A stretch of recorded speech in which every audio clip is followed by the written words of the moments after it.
Hey there everybody, my name is Ryan, the official host of Reddit Voice, and today we're going to be looking at some of the top stories from r/NuclearRevenge. Before we do though, I'd really appreciate it if you could hit that subscribe button and that notification bell to stay up to date on all the latest videos. Evil stepfather. When I was 15, my mom started dating a man she met on a dating website. I didn't like him the first time I met him, and 2 months later he moved into the house. About 3 weeks after he moved in, he took my skateboards, self-built half-pipe, ramps, BMX bike, ice hockey gear, and many other things to the dump one day while I was at school. He said he did this because he didn't want all of my crap cluttering up his garage. Maybe 2 months later, he punched me in the stomach for the first time because I got up from the dinner table without asking to be excused.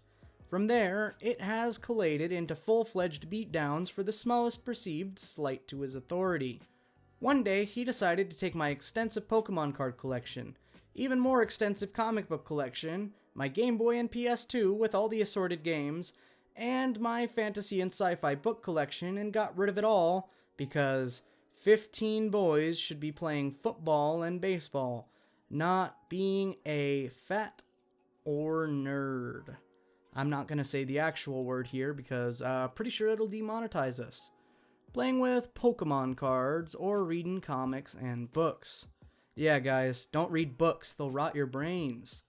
I'd like to add that he was a middle school teacher and then his off time refereed and umpired local middle and high school sports games. My mom never intervened and in fact, I don't know that word, when he demanded that she stop giving me lunch money because the little shit will just spend it on comics and other not good stuff.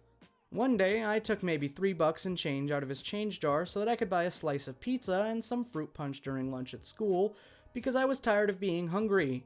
My twin sister was always a bit of an a-hole and frequently blackmailed me into doing her chores from a young age. I was fed up and refused to do something, so she told him what I had done. This man actually called the police and pressed a larceny charge against me. Once the police had left, beat me senseless. At this point, I ran away.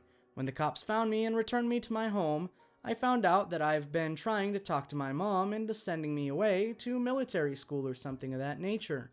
I ran away again, and between having run away several times and the larceny charge, ended up turning 16 and juvenile detention. I spent the next couple years miserable and afraid, constantly having bad thoughts. Once I left home, I didn't speak to my mom for several years. We eventually reconciled, and by that point, they had married. I was a lot bigger than I had been as a younger teenager and had gotten into weightlifting, so he no longer acted like he was going to punch me to make me flinch, much less actually hit me, and we basically avoided each other for the most part. My mother found out that she had stage 4 cancer and no longer wanted to waste any of the time she had left with him. So she had a lawyer draft up a separation agreement whereby he would receive a set amount of money upon separation and would have 45 days to retrieve his belongings from the house. He had spent his entire inheritance in 6 months and then had to sell his mother's house that he grew up in order to settle his debts, shortly before they started dating. Oh, and my mother bought the house back from the bank before they married. She allowed him to keep the house and he moved back into his mother's house. My mother passed away about 9 months after their separation and despite the agreement have been allowing him to come and get his stuff piecemeal. I put an immediate end to that. I sold his baseball card collection, around $14K, and his autographed sports memorabilia, roughly $11K, and also sold all of his woodworking equipment, along with several finished pieces of furniture that he had made, $6,500 I believe. I kept his mother's engagement ring, platinum band, 3 diamonds, roughly 2 carats, wedding band, his coin collection, I also collect coins, and some tools and other odds and ends. Around a month ago, I ran into him at the grocery store. I told him what I had done as he was pushing his cart out towards the car, and he took a swing at me multiple times. Several of these punches missed, and the ones that they connected didn't have much effect because he's nowhere near as strong as he was 20 years ago. In his 40s, and I am no longer a skinny little 15-year-old. He continued to try and punch me as I called 911, and was actively ramming his grocery cart into my new Toyota as the police officers pulled into the parking lot. He was arrested for assault, communicating threats, and destruction of property. As a result, he lost his job and pension at the local middle school, and because he had never learned how to save money while he was married to my somewhat wealthy mom, ended up having to sell his mom's house because he hired an expensive lawyer thinking he could somehow beat the charges. My nephew, who was on the football team, made it well known to his friends that he not only had just been arrested and convicted of assault, as well as other charges, but that he had also beat me as a child, caused several parents to call for him to resign, and refereeing and umpiring from local sports games. My niece and my girlfriend's much younger sisters are enrolled at the middle school where he worked and say that he is not only universally disliked, but when he came up to the school to get his belongings, he made a big scene and ended up hysterically crying as he was leaving.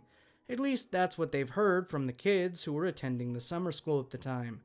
His son, who he was equally abusive towards as a child, refused to take him in or help him out, so he ended up having to take a job as a cashier at Walmart so that he could afford the rent on his crappy little trailer in an absolutely awful neighborhood.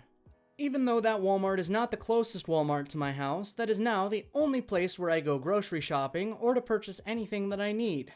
I purposefully stand in a line longer than I need to just so that he can be the one who has the pleasure of ringing up my purchases.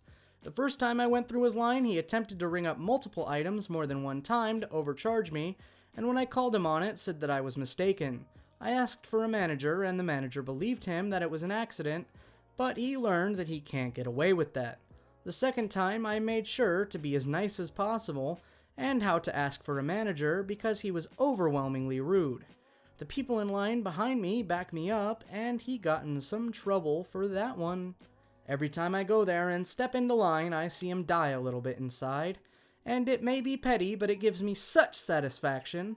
Sometimes I'll say that I'm paying with exact change, and as I'm about to hand him the money, I'll say, "Oh, I didn't realize I had," rare coin from his collection, "in my pocket.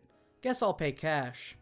I just sold his expensive racketing wrench set, and so on Monday, when he works again, I'm going to buy my daughter one of their better above-ground pools. As he's ringing it out, I'll tell him, "I know that daughter is just going to love this pool. It's not like I would have ever used those expensive ratcheting wrenches anyway." TLDR, a-hole stepfather got rid of my prized possessions as a child and beat the crap out of me regularly. I ended up getting all of his prized possessions and selling most of them, and when I told him he tried to assault me in public, which resulted in charges, losing his job, and his house. Now I get to see him all the time and rub his nose in it. Edit. Removed an unnecessary edit. Contractor stole my money, so I destroyed his reputation. So basically, I hired a contractor, he stole $18,000 from me, tried going to court, but got screwed because his business is an illegal one and his name isn't attached to it. So he got off scot-free. I was furious because it was all my savings, so I started hunting the internet for revenge ideas, and I found one. I drafted up official-looking letters that didn't actually say they were from the government, wasn't about to F around with fraud, posters, basically as much paper as I could get my hands on, and I took a photo of him and shopped it to look like a mugshot, and on all of these papers I put the photo and a warning that this man was a CM and on an official offender registry. Then I sent the letters to the entire neighborhood. I put the posters up, I plastered this guy's face as a CM everywhere I could, and I had multiple ways I made sure it couldn't be traced to me. Everyone believed it. People don't double-check things, let alone when they think kids are in danger. His entire neighborhood rallied against him. He stopped getting jobs, and no one wanted anything to do with him. They took the warning, looked at his big closed-off guy, and ran with it. He would end up ending his own life months later. Couldn't handle it. I know I'm not a good guy in this, and I went a bit too far. I'm still glad I did it. Edit. The people asking for proofs are the ones who would actually never get away with a crime. Why the actual F would I give you guys his name? Entitled Lady's Porsche Loses a Tire. Okay, so this story took place back when I was in Florida in the early 90s. It does involve an act of vandalism that's connected to revenge. Hopefully it won't be removed, and hopefully it'll count as nuclear revenge. Anyways, South Florida was devastated by Hurricane Andrew. My dad, as part of a local charity, was set up day after day at a local market seeking donations from shoppers to give to food banks. You have to understand this storm left many people homeless and without power, in some cases for 6+ months. In Florida, heat and humidity. My father was legally disabled from a serious car accident. He was hit by a drunk driver in the early 80s and suffered from relentless hip and back problems. It never killed his heart or kindness to others, hence the charity work. One day he was about to pull into the disabled space at the local market to go buy a few items to donate to the hurricane charity. Right before he's about to pull in, this lady pulls into the space in a shiny red Porsche. My dad parks behind her and says, "Excuse me, ma'am, I was about to pull in there," and also points to the disabled placard on the window. She says to him, "Pfft, you don't look disabled," and proceeded to walk into the store.